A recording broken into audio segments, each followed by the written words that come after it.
Hi, I'm Dr. Peter Barnes. I'm a staff psychologist at the University of Notre Dame Counseling Center, where I've worked for the past 15 years. And this is The Myths of Happiness at Notre Dame. This video is an adaptation of one done by Dr. Russ Harris called Myths of Happiness, which is based on his book, The Happiness Trap. As Dr. Harris says, there are lots of myths about happiness that will make you miserable if you buy into them. Myth number one. The normal and natural state for Notre Dame students is happy, confident, and having it all together. Notre Dame students have been conditioned to show the best sides of themselves, what they're good at, what they've achieved, and all the things that you would put on a college essay to be able to get into a highly competitive university like Notre Dame. And so when you come to Notre Dame, this is what you see, people seeming to be happy, confident, and having it all together. And so anytime you're not feeling this way, you can easily mistakenly assume that you're somehow different and that there's something wrong with you, which of course only makes you feel worse and alone in your pain. Human beings have a natural tendency to compare ourselves to one another. And when it appears that others have things that we don't have, we tend to feel inadequate, envious, and dissatisfied with what we do have. Advertisers know how to exploit this to get us to buy products by pairing their products with superficial and unrealistic images of success, wealth, beauty, and happiness.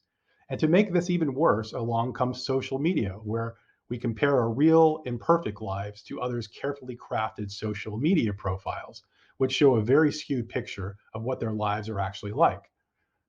The fancy spring break vacations, their perfect romantic relationships, the parties that you weren't invited to.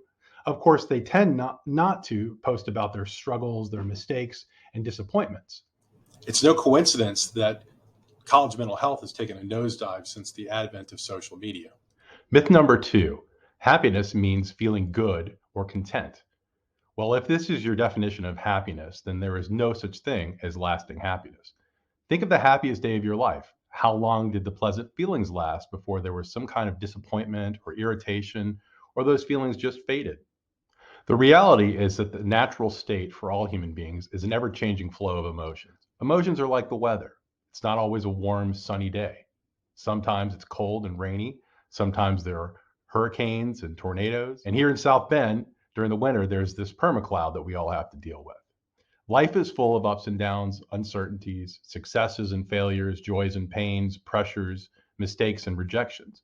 And naturally, painful feelings flow from these experiences, including anxiety, loneliness, sadness, frustration, and so on. Naturally, you're going to feel anxious with a big test or interview or presentation coming up, or sad when you get your heart broken or someone dies, and overwhelmed when you have lots to do with limited time to do it all. In fact, for human beings, feeling happy and satisfied, while it's something we naturally seek, it doesn't last, because feeling this way is not really to our evolutionary advantage. What is to our advantage is constantly thinking about what is wrong, what could go wrong, what I need to do to keep up or to compete with other groups for limited resources. As Dr. Harris says, a better definition of happiness is living a rich, full, and meaningful life in which we feel the full range of emotions, not just the positive ones, and we make plenty of room for the painful ones. Like the books we read and the movies we watch, it has all sorts of feelings, ups, downs, uncertainties, and suspense. However, if you buy into the myth that you should be feeling happy most of the time, well, when painful feelings inevitably show up, you're going to tend to have additional and unnecessary feelings about those painful feelings. So, for example, if you feel anxiety, which is normal and everyone experiences, you might then start to feel anxious about feeling anxious. Then you might start feeling sad and frustrated about feeling anxious. Like, why is this happening to me? And then you might start to feel guilty about feeling sad and frustrated about feeling anxious. Like, I shouldn't be feeling this way when I'm so fortunate to be here at Notre Dame when there are starving kids all over the world or people going to Boston College.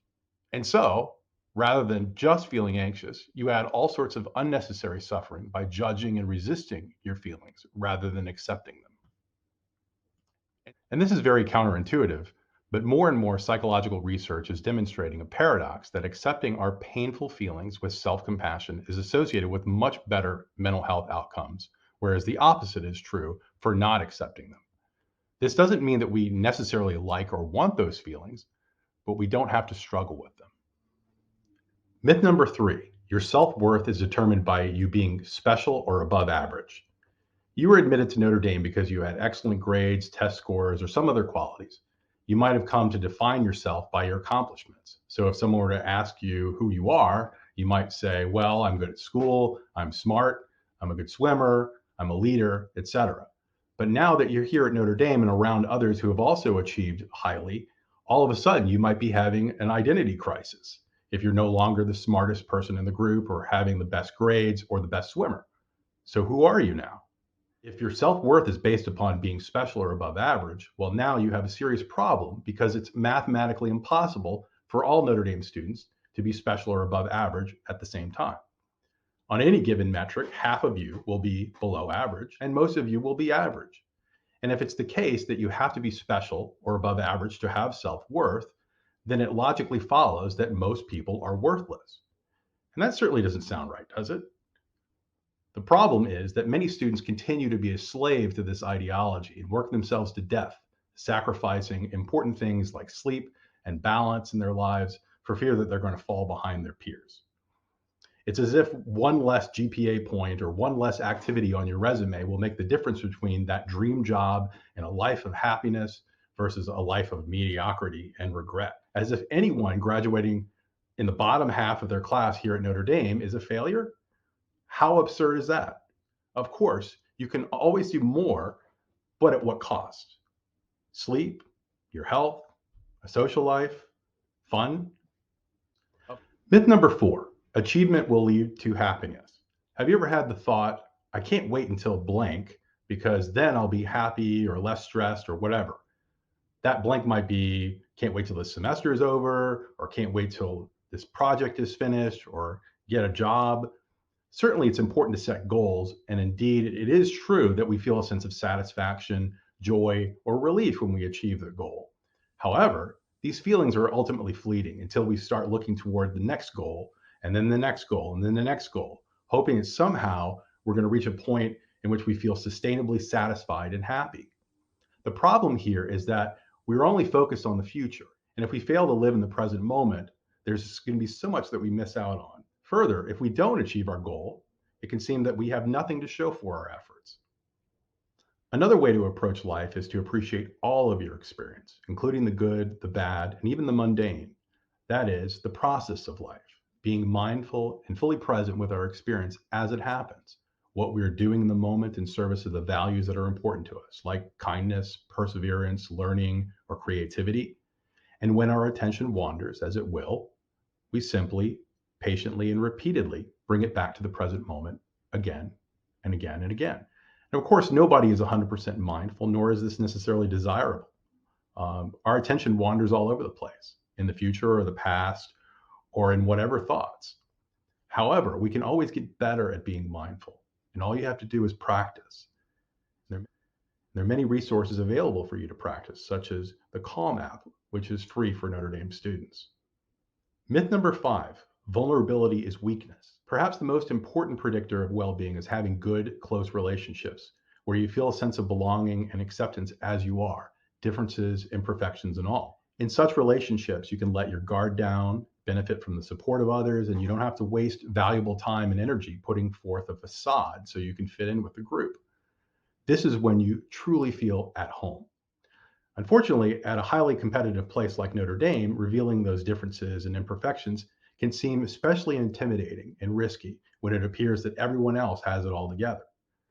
Way too often, students tell me their problems, and when I ask them about whether they talked about those problems to friends or family, their reply too often is, oh no, I never talked to them about that. This means that we are failing to tap into the most underutilized resource on our campus, and that is each other. Unfortunately, the more we conceal our humanness, the more we perpetuate the myth that Notre Dame students are homogeneous and have it all together, and the harder it becomes to be more authentic. The reality is that many students, even those who appear connected, are starving for deeper, authentic connection. Many have this nagging question, would people still accept me if they really knew me? And the answer is, you don't really know unless you show yourself more fully. That is vulnerability in a nutshell. It's anything but weak.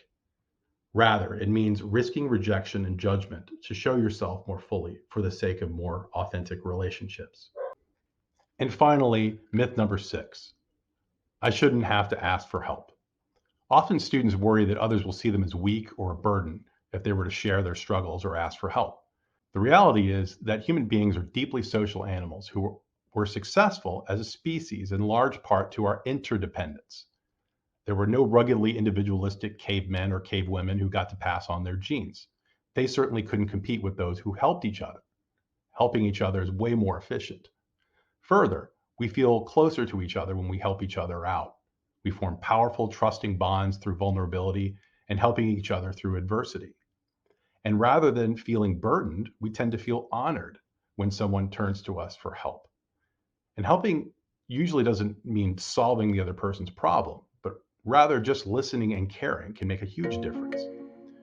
Unfortunately, because Notre Dame students are so ridiculously busy trying to outpace each other, this leaves less time for those kinds of connections. This is a problem for us to all work on. Thanks for watching this video. I hope you found it helpful and that it gives you some things to think about.